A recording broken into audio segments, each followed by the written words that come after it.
The Amazon original movie Air has been released to theaters. Let's see where it falls on the Hot Pockets to hand grenades spectrum. So Air is the story behind how the shoe became the shoe. Of course, that being Air Jordans, and how it became Air Jordans and not some, I don't know, unknown shoe brand. So, if you're a fan of Michael Jordan, you have probably seen the documentary The Last Dance that covers mostly the final season of Michael Jordan's basketball career, but also covers a lot of his early stuff. And in that documentary, they mention the Nike deal that he signed. This film dives deeper into the story behind how Nike managed to pull that off, because according to the film, Michael Jordan was not interested one bit. And honestly, I might need to rewatch the Last Dance documentary to see if this was mentioned in there as well. But the story of Air follows Matt Damon's character, Sonny Vaccaro, as he tries to pull off one of the greatest deals ever made. One of the greatest sales pitches. And it's an interesting story. I'm a big fan of these underdog stories, I guess, where the company just needs a big win. It's funny how this is very similar to another film that came out this year, and I'll be delving deeper into that in my expectation/experience segment. But the story is really good for what it is. Solid hand grenade score. The cinematics, there was not much to them, but it kept me interested and engaged. The soundtrack was very good. I was head bopping a lot to this film, and you know me, if you know the Bulls intro music, whatever they play, that always gets me pumped. It's a hyped song. It's a hype movie. Hand grenade score. Time for the directing. Ben Affleck's back at the director's chair, and he does a great job with this film. Keeps it well-paced, engaging the whole way through. He knows what he's doing from previous films, and honestly, I'm excited to see what he does next. Easy, another hand grenade score here. Now, let's get into the acting, because that's really what this film is. It's character-driven. It's very much relying on our cast of characters.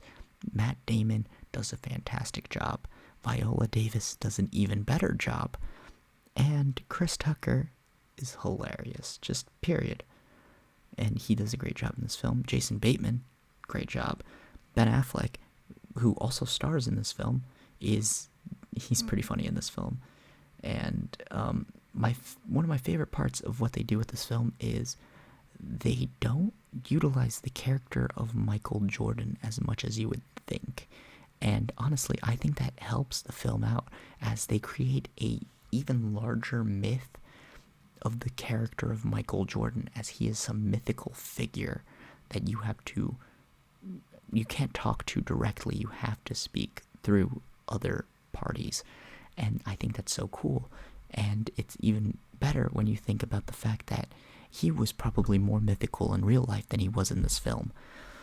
And that makes it even funnier to experience. But everyone who was in this film gave it 100%, and you can see it. It's very good to watch all of these actors put on a good show. That's another easy hand grenade score. Now let's talk about the fun part, the expectation/experience. Now, it's time to reveal what I was talking about.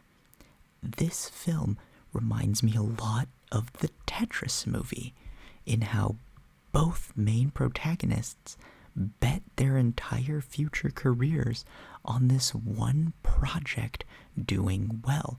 In Tetris, it being Taron Egerton's character, banking his entire career on the game of Tetris, obviously.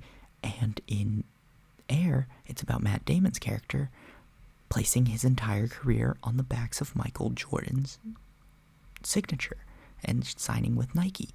It's incredible how these two films play out very similarly there's a bidding war. The main guy is trying to convince them directly with no concerns for the rules. And if there's anything I've learned this year from watching movies is that you can bet it all and you will most likely win it all back. I don't support gambling. Don't do that. That's a bad idea. Don't actually listen to that. That's a joke. For legal reasons, that's a joke. But it's very funny how these two films are very similar. Unfortunately, only one of them got a theatrical release, and honestly, both of them should have. I'm happy Air did, because it would have been sad to just lose this in streaming, just like Tetris will probably be lost to streaming. But my expectations were greatly met. It was a great time. It was funnier than I was expecting. I was expecting it to be decently funny because there's a lot of funny people in this film, but it was funnier than I was expecting. I was expecting it to lean a little more on the drama side, but it was just enough drama and comedy to not keep me depressed at points, because some dramas are just depressing, but this one is very uplifting. And it's just a very good character-driven story. And my favorite part about these biopics is how they share the facts afterwards.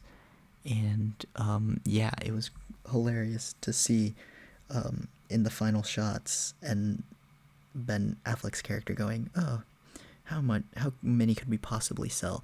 And then the immediate next thing you see is a pop-up of how many shoes they've sold. Because let's be honest here, spoiler alert, Jordan signs with Nikes. Hell, probably some of you have Air Jordans in your closet or something. But all in all, experience and expectations is a solid hand grenade score from me. So, this movie is easily a certified hand grenade film. It is worth a watch. I strongly suggest checking it out.